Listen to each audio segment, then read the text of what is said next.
Welcome back. It's time for one of our favorite segments called What's Going Around. And we're bringing in local doctors talking about what kinds of sickness they are seeing in their upstate patients. And today we're joined by Dr. Nick Ulmer. He's a family doctor from MGC Family Medicine Five Forks. And doctor, we do thank you for being with us. Thanks, Dinah. Yeah, absolutely. And we know that, of course, it's been flu season. Yeah. We're hoping it's going away soon. What are you seeing in patients at your practice? Yeah, I think you're right. We are seeing a fade of the flu, so not many cases popping up now. So thankfully that's maybe behind us. This year's maybe not quite as bad as last. So overall the flu season seems to be fading now and not as much of that kind of systemic symptom. Which is really good. We do have one viewer question I know we want to go to. We like to take in questions off our Facebook page. And so she was asking about her daughter running a fever since Tuesday, having headaches and stomach pains, no throwing up. They went to the family doctor. They tested for the flu and for strep.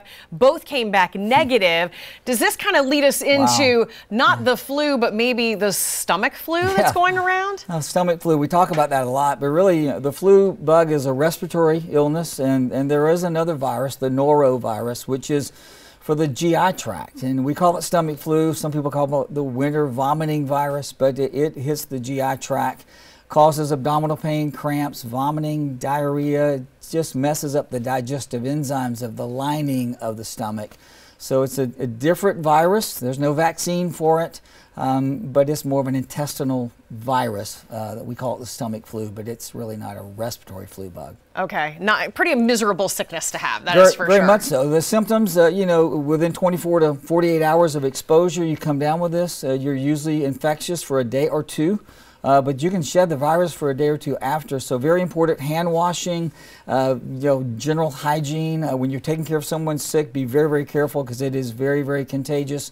And we very commonly see what she had mentioned, passing this around the family, very much commonly happens. So small children, be careful. Older adults, be careful. And the rest of us, hydration, bland diet, lots of fluids, rest. But in a day or two, usually this goes beyond us, and we can get through this with just taking care of ourselves at home. Yeah, which I know everybody's ready to move on when they get a sickness like that, for sure. No doubt. I know we're headed out of winter and into spring. Of course, we're going to be springing forward this weekend. Yeah. We've seen the blossoms out there on the trees. Allergy season is just around the corner, right? Yes, it sure is. And we can get allergies from lots of things, but pollen is where we are now. Trees are what you see, and I know we've got the Bradford pears out, the dogwoods are coming.